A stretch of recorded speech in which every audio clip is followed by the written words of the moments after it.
Hi folks, in today's Throwback Thursday video we're going to be taking a look at the floors in the house. Now, we restored these 5 years ago, so let's have a look and see how they're holding up. Now before we look at the floors now, let's take a look back at the original footage and see how we got to this point.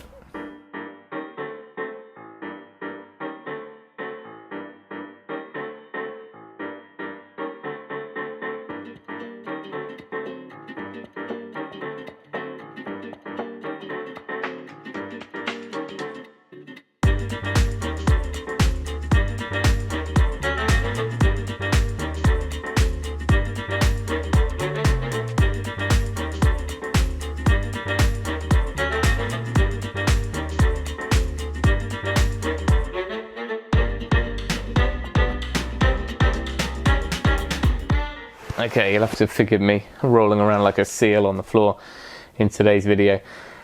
So when we started on the house, 4 of the rooms, we obviously took the old carpets out and the underlay, and we took the original pine boards back to bare wood, and we did that through a series of sanding processes using a big floor sander. And what we ended up with was these old original pine boards. Now they're lovely old growth pine, hugely different from what you buy nowadays, and most of it was intact. There've been a few hacks where people have put in central heating previously, but apart from that they were all fine. So what you see here is 5 years on. This has had the PolyX oil from Osmo as the finish, and prior to that it had 1 coat of their honey colour tint. So I think it was 3 coats, so it had a tint and then 2 clear coats.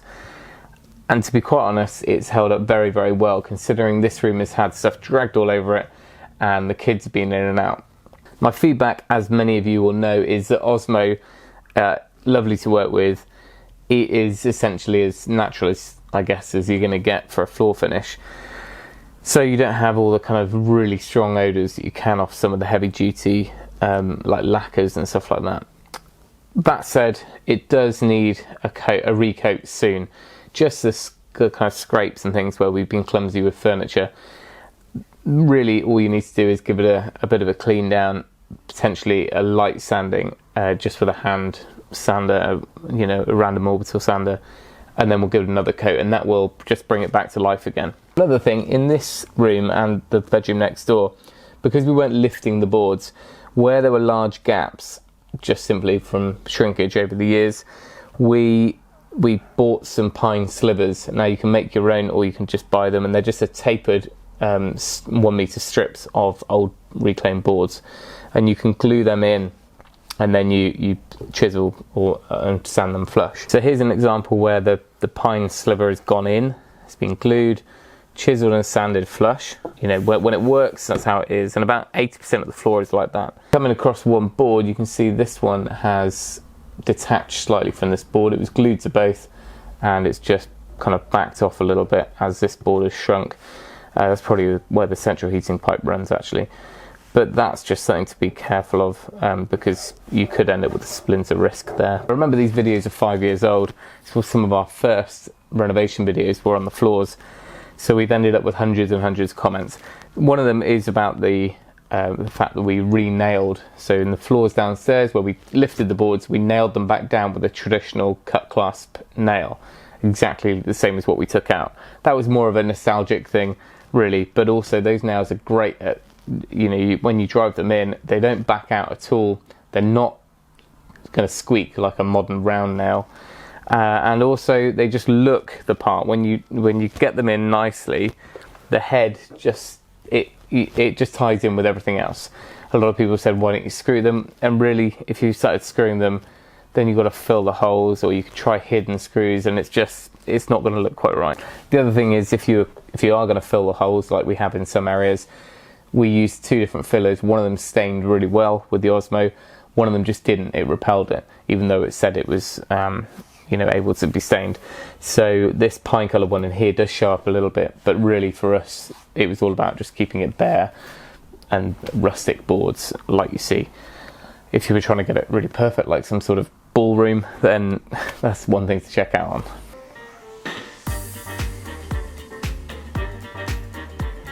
This room is where it all really started. The two rooms here, where we took up the floors completely. We actually took the ceilings down and the wall plaster off, so it was really bare bones in here. But when this floor came up, we insulated, we put a net in between the joists, and we insulated with 150mm of sheep's wool insulation, and then used a damp-proof membrane as a vapor barrier, or just a vapor barrier, before the boards went back down. You wouldn't believe how many comments that video gets as far as, oh my goodness, you're going to have, your house is going to fall down, you'll have moths everywhere and everything's going to rot. I can assure you that is not the case, and there was a lot of thought went into it, and I hold up to that. And we'll have a look underneath the floor in a minute. But the basis for that really is you've got a floor here, pine floor, with gaps between, although we buttered them up again. You know, there's always going to be a gap between, which you kind of really want. The warm air of the house has got to go somewhere, and some of it will go through those gaps. Now, if you didn't have if you didn't have the vapor barrier there, you risk that warm air getting down into the insulation and hitting a point in that insulation where it's cold enough for it to condense, just like, you know, moisture on a bathroom mirror. So that is why you have that vapor barrier. The same reason why you have a vapor barrier on any insulation that's a non-breathable makeup. Sheep's wool is breathable, so if you had good ventilation underneath, you could risk not having it there at all. So that is doable. The only thing I would say though is sheep's wool does still have a bit of a smell to it, although it's a natural smell. I don't think I'd want that. Anyway, again, this room has been really heavily trafficked, and we've just moved the dresser that's been here for 3 or 4 years. Discovered how much snagging I need to do and how bad my woodwork was back then. But it kind of shows how well it's kind of held up, because I can see the two areas, and a lot of the scrapes, the kind of dents in the floor, were there before. We kind of left a lot of it in there as character as such. Remember, all the boards in here were actually taken up, so when I put them back down, this is where we nailed them with the traditional cut clasp nails, and it's worked really well. Everything blends in, so good result. Right, let's take a quick look down in the cellar, and I can just show you what's going on down there.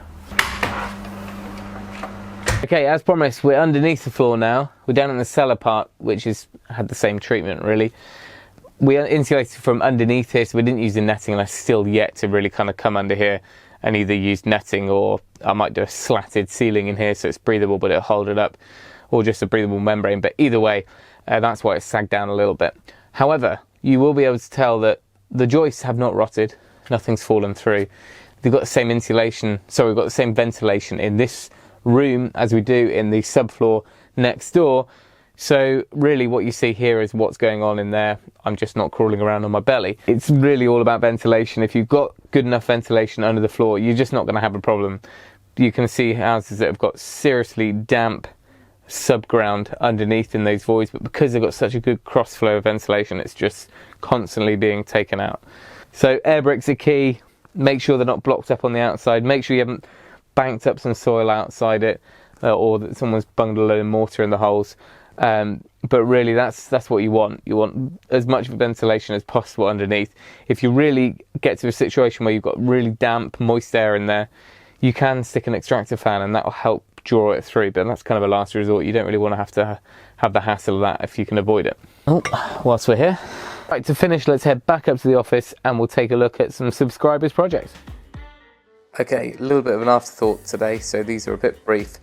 Here are a few projects that have been sent in. So Matt had sent me some images of a mitre saw station. He's used Bob Cleggett from I Like to Make Stuff's channel. These are the plans. So that's all set up, looks great. And also an ironing board, an iron holder, and the plans for that I think he got from the Sawdust Sisters. Okay, next up is Martin. He sent a message on Facebook just saying that he was really enthusiastic about getting involved in doing his own garden, so he's sorted himself out with the digger and has landscaped a lot, and also managed to do all of his own fencing to smarten it up, like ready for the summer. And last but not least, Mark has been sending in some shots of his workshop he's got underway, and is a little bit further along than this now, I believe. but hopefully we can get some updates, photos or video on that, and we might even pop in and see it next time I'm up that way. But thanks for sending those in. But back here at Restoration Couple HQ, we've been busy with all sorts of projects, and the next one that we've finished up on, which we'll be sharing on Saturday, is the kitchen makeover, which we did, and it's a really good one, really chuffed with it. So hopefully you'll enjoy that when it's out. If you've got any requests for future Throwback Thursday videos and looking back at old projects, then leave them down below. And also, if you want to send in your own projects, then make sure you send them to the email down in the description. Thanks for watching. Remember, if you can, do it yourself, and we'll see you next time.